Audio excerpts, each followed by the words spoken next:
Nancy and I live in Texas in the winter, and we come up to Cooperstown. We have for years in the summer. And about 2 years ago, I joined Otsego 2000, which was an advocacy group over there. And I think because of my accent, they said I was going to be in charge of the Natural Gas Committee. And at the time, I really didn't think it was such a bad idea. I mean, because I'd been investing in oil and gas for 30 years up until about 2006, and I was a planning manager at Atlantic Richfield until they fired me back in the 70s. So but what I found was in this sort of semi-official capacity at Otsego 2000. Is that a lot of things that I took for granted in Texas just didn't apply up here, and a lot of things that did apply or that would work in Texas really probably won't work up here. And the more I looked at it, the more I realized that it's got some real problems.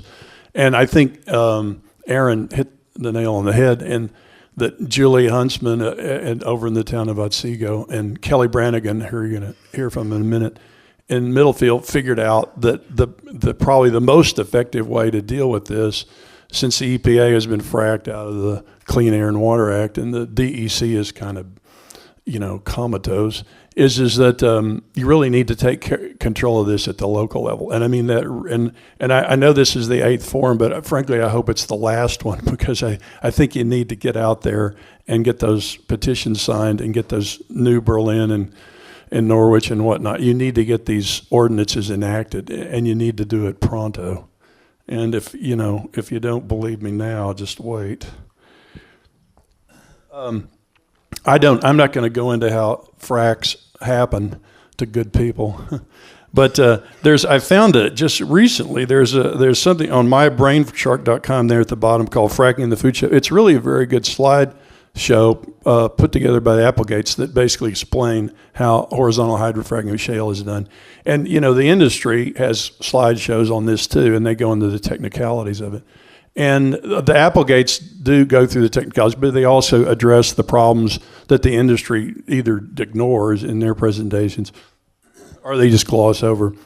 And by the way, the thing that the epiphany for me on this is that we went to a county meeting. In fact, Jane Penrose was there, I don't know, a year and a half ago. And I spoke, and I realized that when everybody else spoke that I knew more than anybody in the room, which whoa.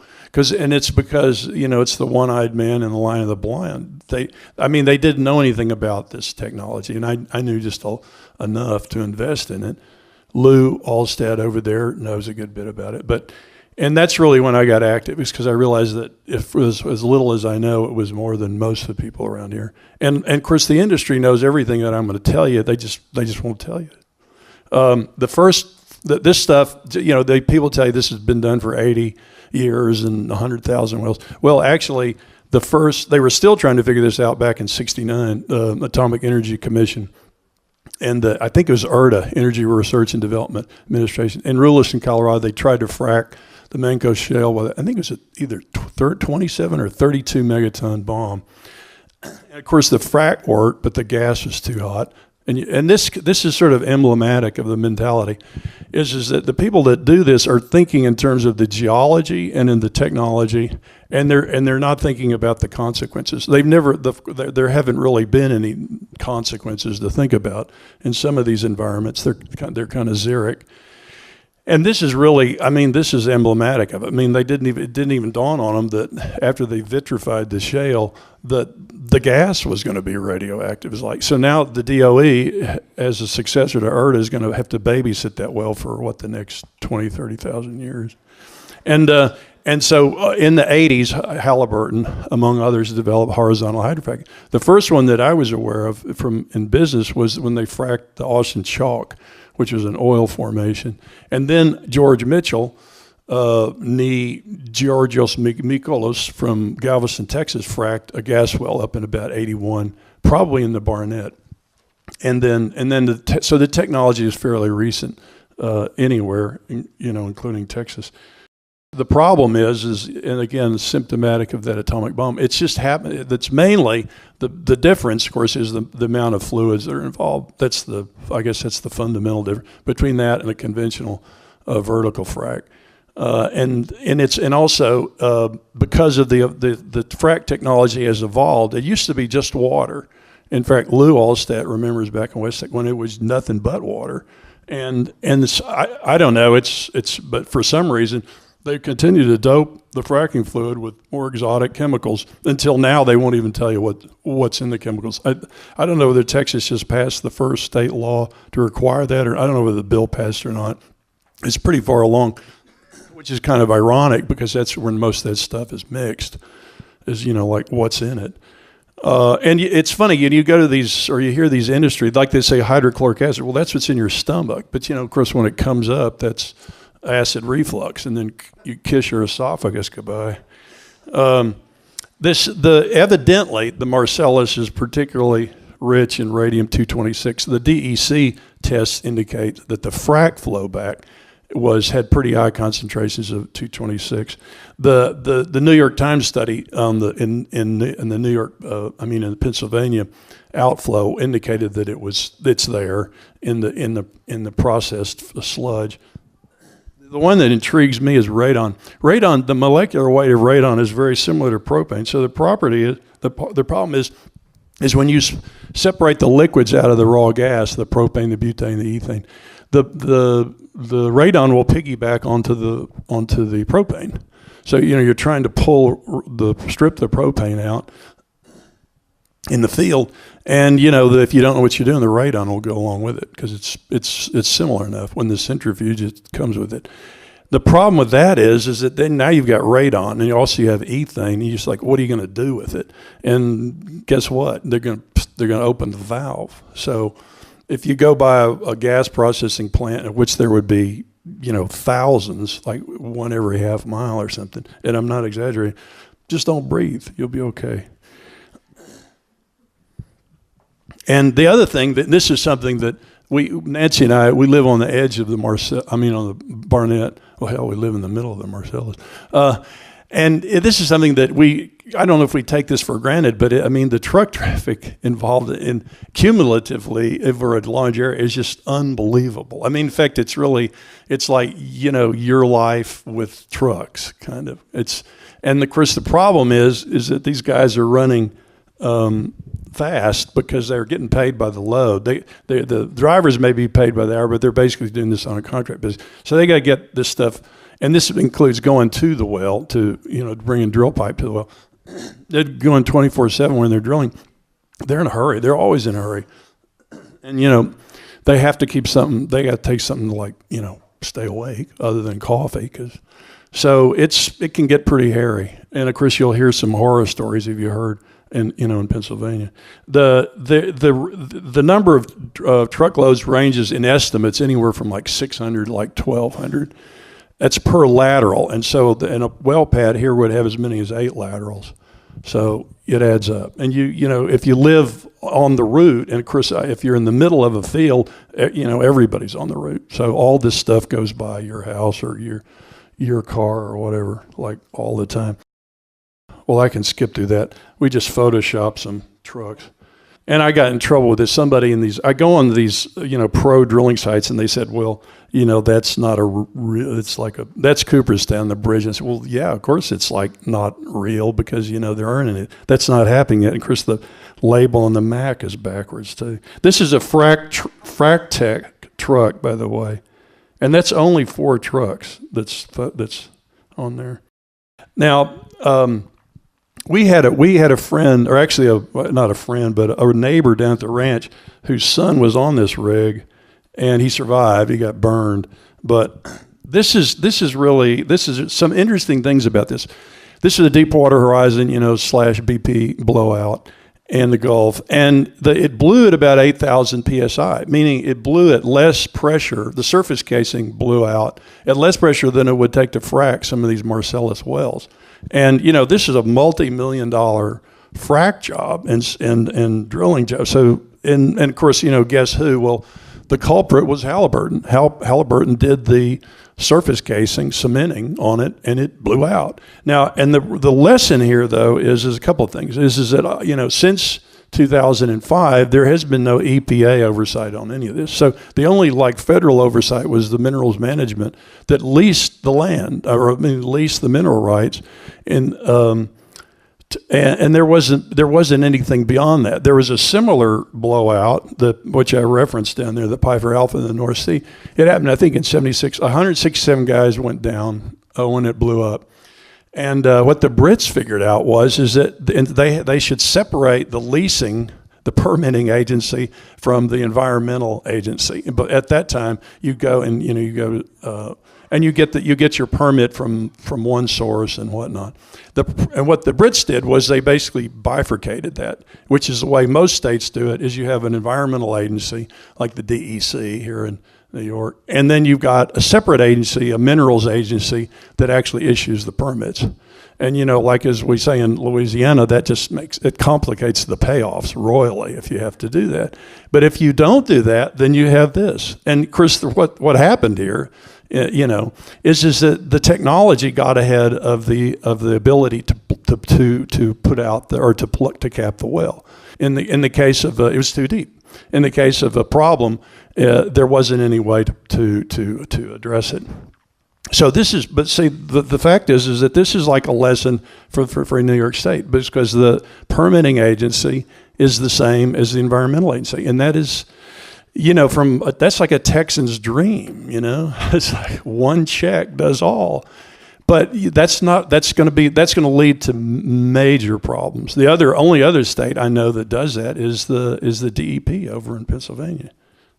Surprise.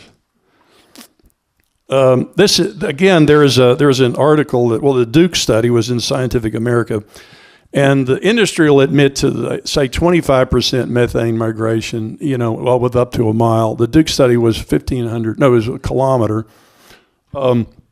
They found 85% elevated levels of methane. And there's better, I think, even in that study I referenced. But it's real simple. I mean, what happens here is that as soon as you spud the well, you're going to start putting pollution into the groundwater. I mean, you drive the trucks in, it's going to start polluting the groundwater. The reason why that's not a problem in Texas is because there is no groundwater. It's it's kind of a sick joke, but there's not, there are no wells. There are no shallow wells. So this has not been a problem in Texas because there isn't the monitoring, if you will, of all those shallow wells, because there aren't any shallow wells, not in the Barnett anyway. So of course what happens is that as soon as you drill a well, the well bore is open, so anything that you're doing in it, the circulating drilling fluid, whatnot, is going to expose whatever is down there, the drilling chemicals itself, and any methane that's mobilized into an open well bore that's uncased. So the drilling fluid is going to bring any methane right back up into the surface, right up into the aquifer. So the pollution will start as soon as it starts turning right, as we say. That's and within a day or two, that's going to end up in somebody's water well, the drilling mud.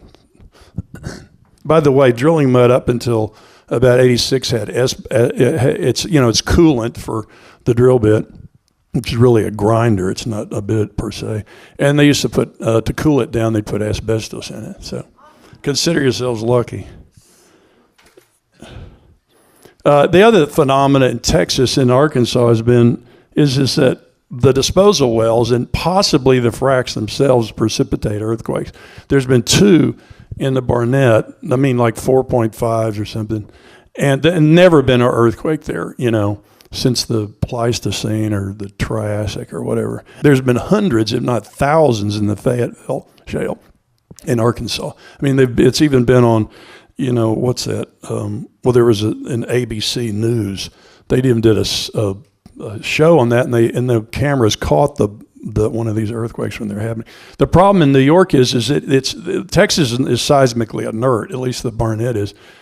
New York is not seismically inert. Portions of it, there are earthquakes, and if there haven't been any around here lately, then just wait.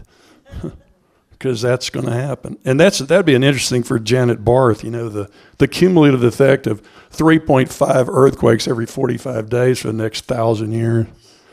Goodbye drywall. This is a great lie. I love this one. Even T-Bone Pickens he recited this lie on National Public or whatever he was. This is something that go figure, a Halliburton engineer wrote for the Oil and Gas Journal about 1.5 years ago. And the deal is, and you hear this, I heard this at that county meeting that you were at, Jane, and it's the deal. The deal goes like this: my water well is way up here, and the shale is way down there, and so I'm protected. And there's this guy Scott Klein. He goes around telling people this. I mean, T-Bone said this. Well, of course, the problem is that all the pollution that could possibly happen, the fracking chemicals, the flow back, the trucking, the drilling, it all is going to end up. It starts on the surface or it ends up on the surface. So there's no the depth. I mean, it could be 20,000 feet deep. That's no protection because the vulnerability is the surface. And, there aren't any trout down there in the Devonian. So, they're safe.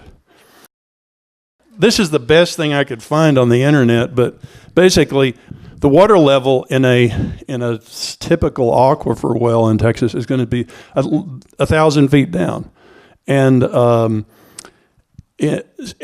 so in a sense that gives it some protection. It certainly gives it protection from any groundwater infiltration. Of course, up here that's not the case. They're all shallow wells, so they're all prone to being polluted by methane or chemicals or whatnot. The only well water pollution I could find in the Barnett was sort of fluke because people were basically pulling water out of the Brazos River. So they were shallow gravel wells out of the Brazos, and they were polluted with methane and fracking chemicals. And if there had been more wells that are shallow in Texas, then there'd be thousands of incidents. But when you hear this thing, there was an article in the Times-Union today by a friend of mine, a guy named Bernard Weinstein, and he was saying, there aren't any incidences of groundwater pollution in Texas. Well, that's not true, because the EPA cited rains on those Palo Pinto County wells. But Bernard, come on. There's no groundwater to pollute. Nobody's complaining because there aren't any of these shallow wells. So it's a bogus argument. And yet they trot it out. This is just a summary. This is kind of, where I kind of saw the light.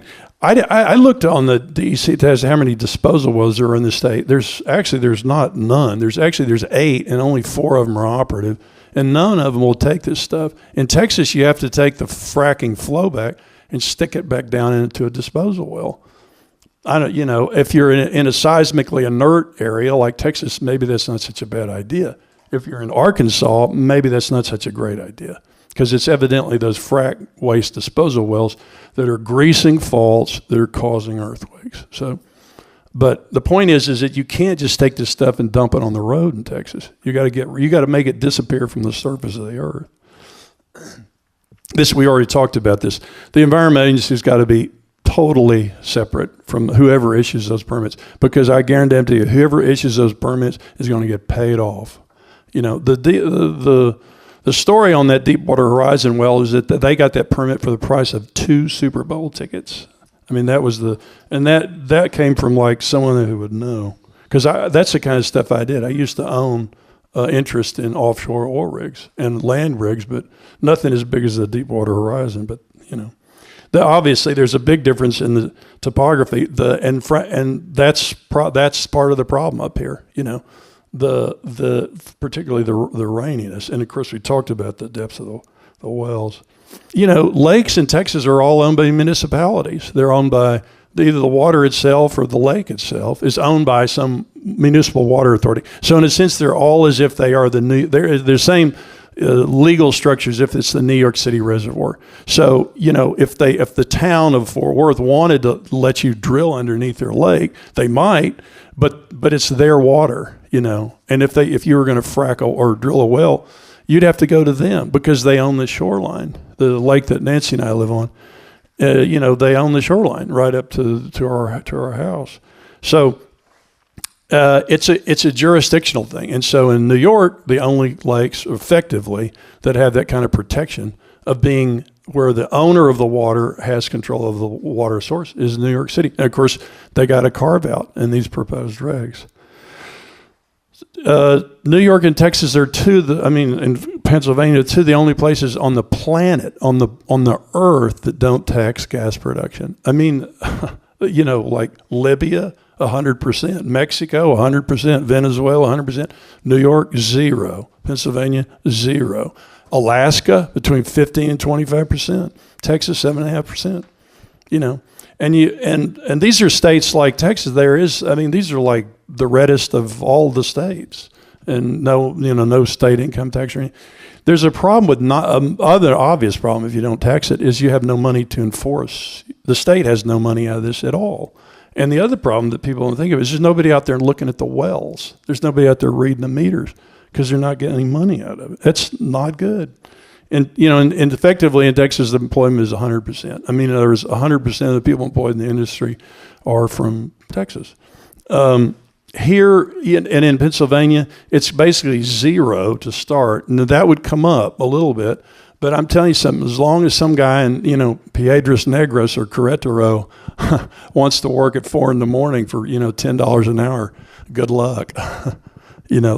People will come here from out of state and out of the country to do this.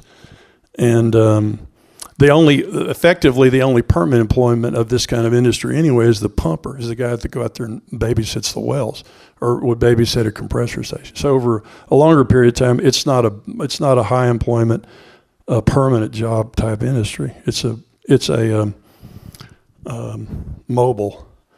And we're going to talk about this ad nauseum. This compulsory integration law in this state is just reeks.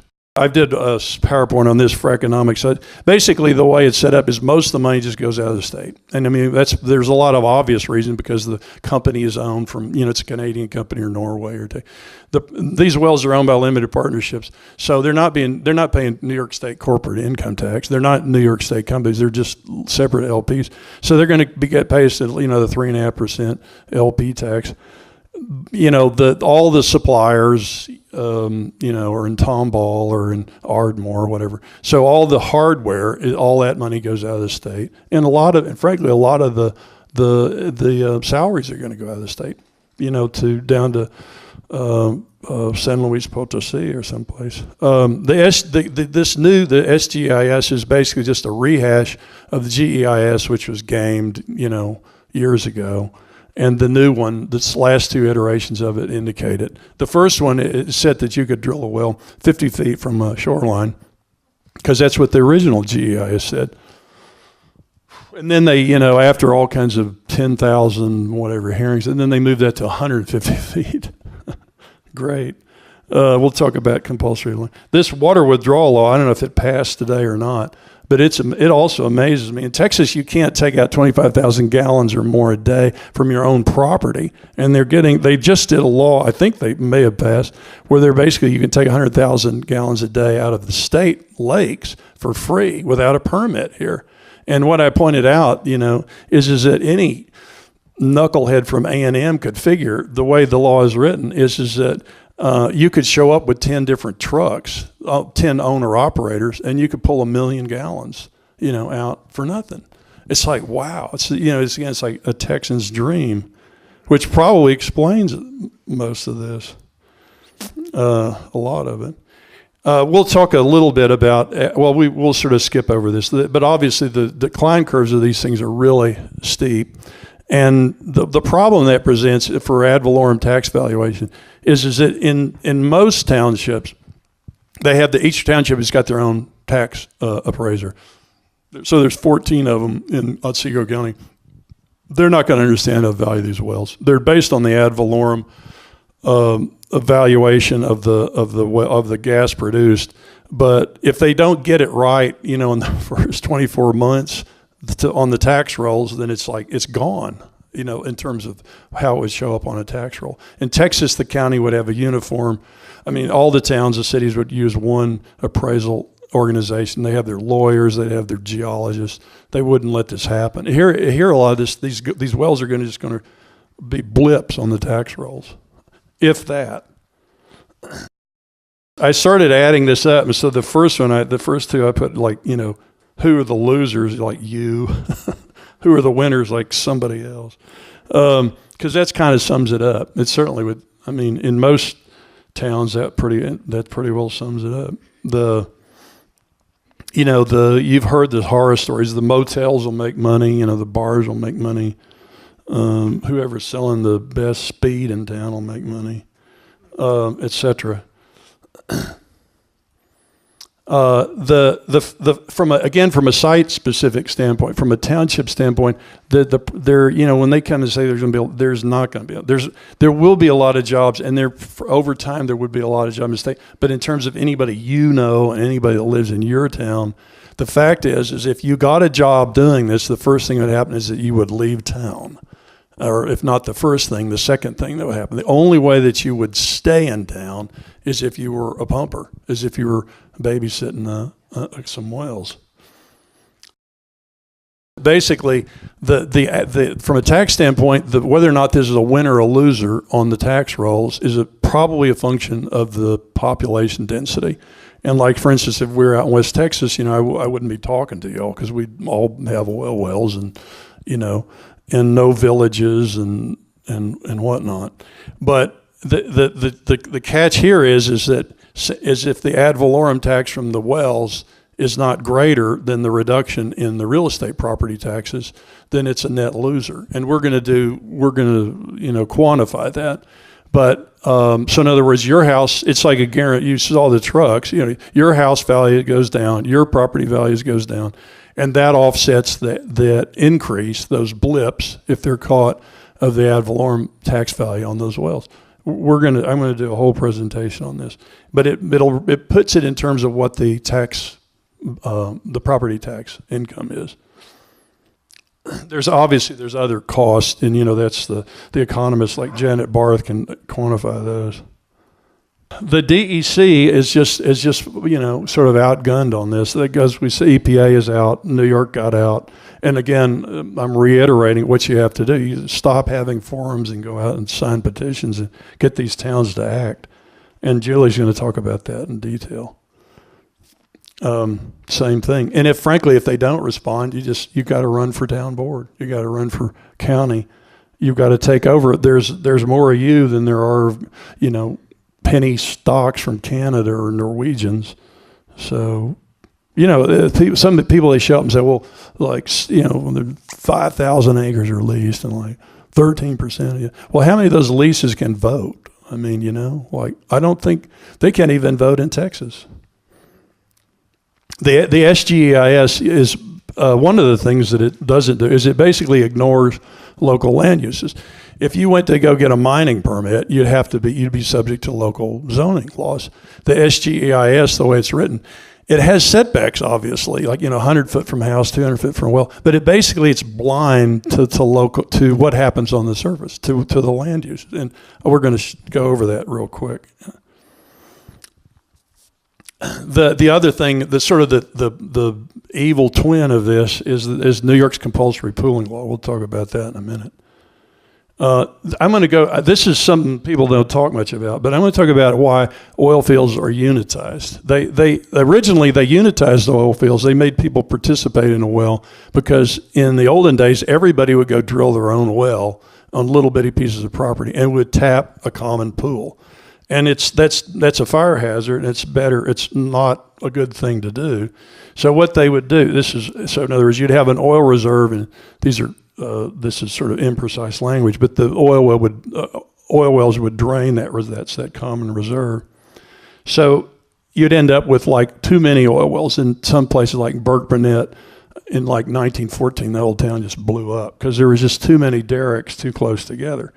And plus it wasn't doing the reserve any good. So what you do is you unitize that mineral rights interest, and just bear with me, there's a punchline here, so that you end up with one well with this common pool of those unitized property owners. Those started out as the surface owners. Okay, so far so good. So most states, that's 30 some odd states, have got unitization that's the goal, is the unitization. They call it forced pooling, compulsory integration. Compulsory pooling is what, if the owners can't get together and decide to do that, then the state agency can come in and adjudicate that. There's obviously reasons the state says, just not to opt into a forced pooling, and one of them is environmental. The other one is economics. I mean, the terms for the majority may not be good terms. You don't want to get in it. So, but here's the catch: shale gas doesn't pool. It doesn't. In other words, the only area that the shale gas well is the area that the frack touches, if you will. And Tony and Graffi would be groaning, when I talk like this. So if you drill a shale gas well vertically, it's not going to drain very much area. So the net effect of it is, if you apply compulsory integration, compulsory pooling to horizontal wells, then you're basically just giving the driller, under the auspices of the DEC, who does this, the right to just run that lateral under somebody's land that wouldn't have been drained by that well at all. And what that does is it just gives them, the gas company, the right to steal the mineral rights underneath somebody else's house and pollute their gas well and whatnot. So then I looked at what the minimum well space. Well, the DEC is proposing 640 acres, which is a square mile, which is known as a section. And again, the natural area from a vertical frac would be, I don't know, maybe 10 acres or 20 acres. So this is an order of magnitude larger than what the unitization reason or rationale would be. And then you wonder, why is it 640 acres? And from a compulsory pooling standpoint, all that really does is that gives the Norwegians the right to go drill those laterals under other people's property. I mean, it's just that simple. And it gives the DEC the right to go compel those other mineral rights owners into that well. It's illegal. I mean, so far as I can tell.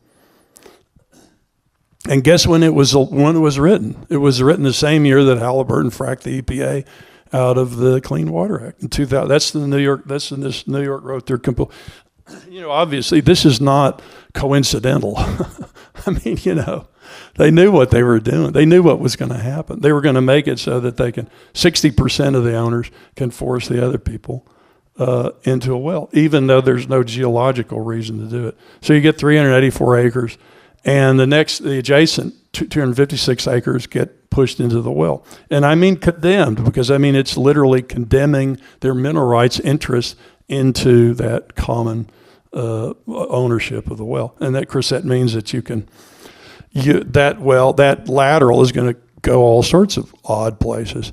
There's a great article about this in ProPublica, forced pooling, and this is written about a couple actually that were forced into an Anschutz well that was a vertical shale well, and that's in New York State by the DEC. I mean, if they'll do it on that, once they start running these laterals, they just push anybody into a well. So this is what it does to land use. Remember, the SGIS is blind to surface uses, to land use, and you've got this really not maybe the worst compulsory law in the United States, but certainly one of the worst, because some oil and gas states have no compulsory pooling. They say, if you don't want in, just God bless you, but not here. So this is what happens. Okay. So you remember, you can spud a well 150 feet of a lake. The state owns all the lakes, so the state leases the land under the lake. The well is 150 feet from the lake. So for some reason, the state needs more lands to make their, quote, 640 acre spacing. Well, guess what? Well, then this DEC goes back and it compels the shore owners, the adjacent owners, the village, the mobile station the Exxon mobile station, into the well. And under New York state law, that's perfectly legal. And guess what? That's exactly what will happen. I guarantee you, that's what they're going to do. The other thing that they could do, again, if you have no land use controls, if you have no land use ordinance, and your well permitting regs are blind to land use, then this is what happens. And you've got this really groovy compulsory pooling law. Is it so? Okay, so now, a subdivider goes out, subdivides the land, sells the surface land, for houses. Everybody drills a little shallow water well. The developer keeps the mineral rights. You think, oh, hello. Well, that's what happens in Texas. You develop land, you sell and you keep the mineral rights. Okay, so now the developer turns around and leases the mineral rights to that Norwegian or that Canadian penny stock or the Texas gas company or the companies, and they come out and they spud a well right in the middle of the subdivision. It's, the law says it has to be like 100 feet from a house. Like, so what? The well pad's got to be 5 acres or something. Big deal. So it's a 5-acre lot. That's what happens if you don't have land use controls. That's what will happen in this town under the DEC regs and the compulsory pooling regs. Something just like that. Or spud a well right next to a subdivision. You just need 384 acres, and the DEC will deliver the remaining 256 on a plate. So that's what you need to do. You need to take control of this yourselves. You need to do it locally. I know it sounds like a cliche, but because nobody else is going to do it. You're going to have to take control in New Berlin and Norwich and these other towns, or you're going to have to get yourself a new town board. Let me say one thing. There was a clarification in the wording in Albany. I don't think it's going anywhere this session. I think it will come back next session. It may get passed. But the wording on the supersedence language for oil and gas regs over local zoning regs is not the best. It needs to be clarified. I think the courts will uphold it, as they have in Texas and in other states, that zoning trumps those drilling regs. That, in other words, the drilling of the state agencies can regulate drilling, but they can't that doesn't mean they can put a well, anywhere they want to, so to speak. But when that comes back around, you need to support the clarification of that. And let me say something about this home rule stuff. The key thing here is that there are so many unknowns about this, and the regulatory regime we already seen is so gamed, is so iffy, that the really only responsible thing to do, in my opinion, is to take control locally. And if let's say everything goes rosy, they reduce the number of frac tucks from 1,000 to 10, and they use, biodegradable organic frac fluid, blah, blah, blah. Well, then great. Then you can always change your mind. You can always amend the zoning law. But if you don't take control of that now, then you are at the mercy of all the crooked Texans and all the, coked up whatever. And you have very little control over it. And so really the important thing is not whether you're against this in perpetuity, but you want to get control over it now. Because frankly, if you don't get control over it now, the wells will get permitted. And once they're permitted, they're grandfathered. You can come in with zoning later. And if they permitted those wells, you're toast, Anyway, there's good land planners. Nan's a good one. Helen and David are good attorneys. They've both done PowerPoints on this. Julie's going to talk to you about how to get these petitions done. And I'm available for free pizzas. And that's it, people.